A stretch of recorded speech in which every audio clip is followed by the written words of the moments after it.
A poco più di un anno dall'approvazione del terzo piano casa, la Confartigianato del Veneto, grazie alla collaborazione della Dilcassa che dal 2010 monitora lo sviluppo di questo provvedimento, ha organizzato un convegno a Belluno per dare gli ultimi dati sul movimento socio-economico che il piano casa ha prodotto in questi 5 anni di attività. La categoria dell'edilizia è ancora in estrema difficoltà, ma il piano casa ha dato un grande incentivo alle ristrutturazioni che sono il futuro di questo settore, che deve consumare sempre meno suolo e rimettere a nuovo un patrimonio di oltre 1.400.000 case che sono vecchie di 40 anni qui in Veneto e che sono energivore. Il piano casa quindi è uno strumento che ha dato possibilità all'edilizia di far vedere qual è il suo futuro. Il suo futuro è la riqualificazione, la riconversione e l'abbellimento delle vecchie cose. I dati sono davvero interessanti. Noi da ben inizio, quando è partito il primo piano casa, lo abbiamo molto apprezzato proprio per i principi che tenevano conto da una stima fatta allora che vi era un aspetto di anzianità, definiamolo, del costruito, e quindi necessariamente lo strumento migliore era quello di poter intervenire con uno strumento veloce che desse immediatamente possibilità di poter intervenire su una situazione di degrado. In questi anni poi la situazione è via via peggiorata, abbiamo delle stime che riguardano il Veneto, dove vi è un'edilizia che sta compiendo magari talvolta i 40, i 50 anni, che sta raggiungendo circa il 50% dell'edificato. In giro di qualche anno diventerà intorno al 70%. Quindi il terzo piano casa, che durerà fino al 2017, darà opportunità importanti per poter intervenire sulle case, che vuol dire non solo poterle ampliare in percentuale prevista dalla legge, ma anche intervenire con la rimodulazione, la riqualificazione, perché al di là delle necessità evidentemente di una virtuosità nei consumi, ma anche la possibilità qualora di migliorare il patrimonio immobiliare, che potrebbe diventare anche più appetibile in un'eventuale compravendita. Ci sarà il rinnovo della Regione Veneto tra poco, Presidente della Confartigianato del Veneto. Piano casa, ristrutturazioni, agevolazioni nazionali. Il problema è sempre che hanno una data di scadenza troppo prossima. Gli edili, chi ci lavora, dice ci vuole certezza, perché la gente deve avere certezza nel tempo per poter pianificare le cose. Guardi, questo riguarda gli edili, riguarda tutte le nostre categorie, riguarda tutte le nostre imprese. Ecco, questo è il grande limite della politica, no? Che pare sempre che ci fermiamo alla prima scadenza elettorale o alla prossima scadenza elettorale. Visto che le scadenze elettorali ve ne sono purtroppo, direi, quasi ogni anno, verosimilmente, è evidente che dovremmo riuscire a impostare un meccanismo attraverso il quale vi sia la reiterazione immediata di quegli strumenti di agevolazione per le imprese e di conseguenza anche per le famiglie, che poi nell'ambito specifico dell'edilizia sicuramente hanno estremamente bisogno, perché è uno dei settori che è fortemente in crisi in questo momento. Vicepresidente, il piano casa durerà fino al 2017, ha avuto un violento, però sembra adesso che le cose si stiano sistemando. La battaglia, diciamo così, con le istituzioni locali è finita qui e ci saranno un futuro roseo per questa iniziativa? Beh, credo che l'accordo con l'ANCI fatto qualche mese fa abbia svelenito il clima e soprattutto oggi compreso da parte di tutti il valore di questa legge. Economia, lavoro, occupazione, bella qualità del costruire, quindi credo che abbiamo tutti consapevolezza che la legge è utile, ha fatto buone cose, ha costruito soprattutto opportunità. C'era qualche difetto, l'abbiamo corretto, ma soprattutto abbiamo fatto dialogo.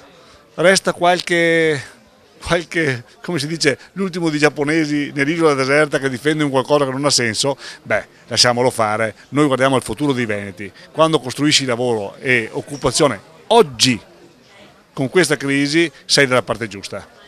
Risparmio energetico e ristrutturazione, diciamo che è un po' il leitmotiv di tutti i provvedimenti della Regione Veneto in edilizia, ma anche nella pianificazione urbanistica. Ma io credo che il combinato disposto, così si dice, di questa legge che favorisce e dà bonus di cubatura a chi migliora la qualità energetica dei fabbricati, sommato al fatto nazionale che c'è una legge che prevede che uno possa usare la fiscalità di vantaggio per migliorare i fabbricati, è quello che oggi tiene in Italia, e in Veneto in particolare, in qualche modo viva l'economia del recupero dei fabbricati, che è l'unica economia che va nel settore edilizio. Io dico sempre che la crisi sarà superata veramente non quando vedremo la famosa luce in fondo al tunnel, ma quando vedremo le gru nell'orizzonte dei nostri paesi. E allora per il momento almeno garantiamoci i cantieri aperti, garantiamo che l'artigiano ce la faccia, garantiamo che ci sia lavoro, garantiamo questa opportunità. Come?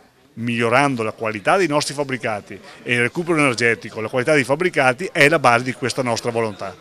Piano Casa, iniziativa straordinaria soprattutto in Veneto, però non basta, ci vuole una rete di imprese, una rete con le altre organizzazioni, una rete tra Veneto e Italia. Sì, ci vuole una condivisione di intento e il governo sostiene che i fondi per gli appalti e i fondi per il settore pubblico ci sono, però mancano delle progettazioni che siano condivisibili e che rientrino nella gran parte su tutte le tipologie di intervento e anche di impresa. Quindi bisogna condividere un progetto che sia totalmente diverso dall'edilizia concepita sinora. La domanda e l'offerta, bisogna creare la domanda e creare anche l'offerta, poi creare i finanziamenti, dobbiamo spostare l'edilizia a tutto tondo, cioè deve interessarsi di turismo l'edilizia, deve interessarsi di finanziamenti giustamente, deve interessarsi del nuovo e del vecchio. Il piano casa parla di riordino urbanistico, nasce il problema della sovrintendenza, dobbiamo collaborare con le sovrintendenze, i centri storici devono essere tutti riassettati, benissimo, facciamolo, ma con un progetto che sia grande e condivisibile. Tutte piccole iniziative private o non, anche private, fatte da partner che non intraprendano conoscenze più ampie su altri tipi di intervento non funzionano.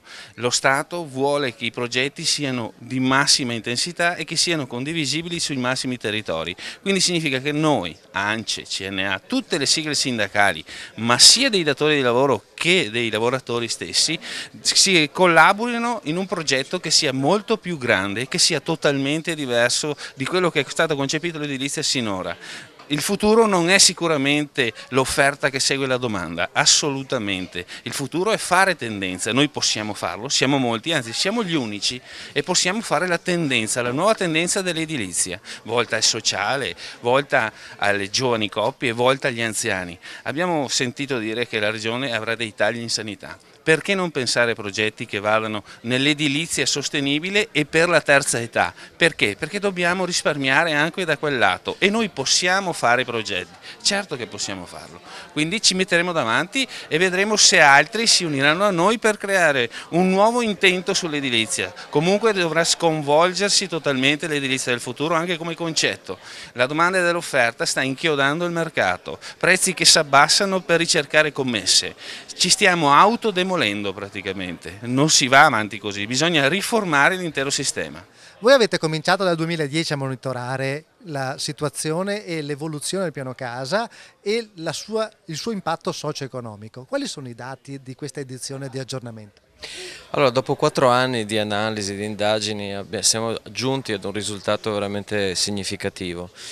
Sono più di 3,2 miliardi di investimenti che si sono attivati in questi anni, la maggior parte di questi sono investimenti veramente attivi, alcuni sono ancora potenziali e dovranno essere attivati nei prossimi anni, però il punto chiave è che attraverso questi investimenti il mercato è riuscito in qualche modo a tamponare la grossa crisi che c'è stata in Veneto, soprattutto a partire dal 2008.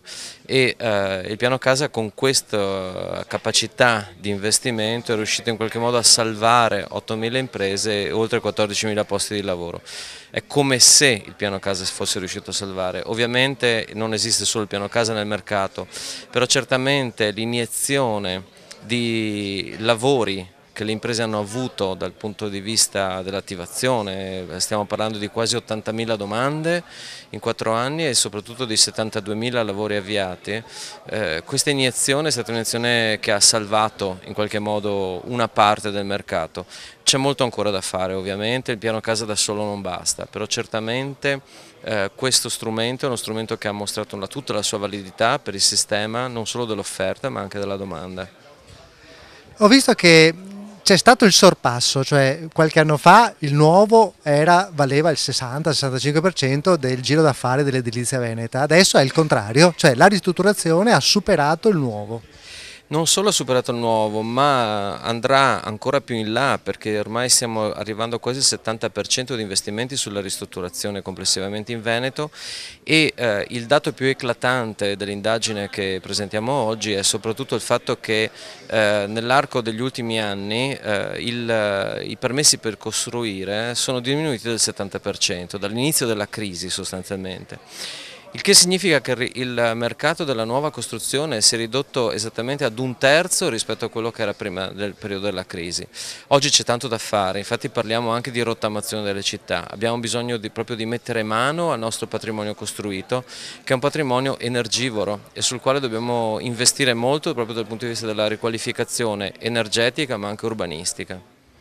L'ultimo dato che ho letto sulla ricerca è che il piano casa da solo non basta, abbiamo detto, però chi ha incentivato negli enti locali ha dato uno sviluppo a questo strumento, chi invece lo ha frenato sul serio, anche solo mettendo la burocrazia in mezzo.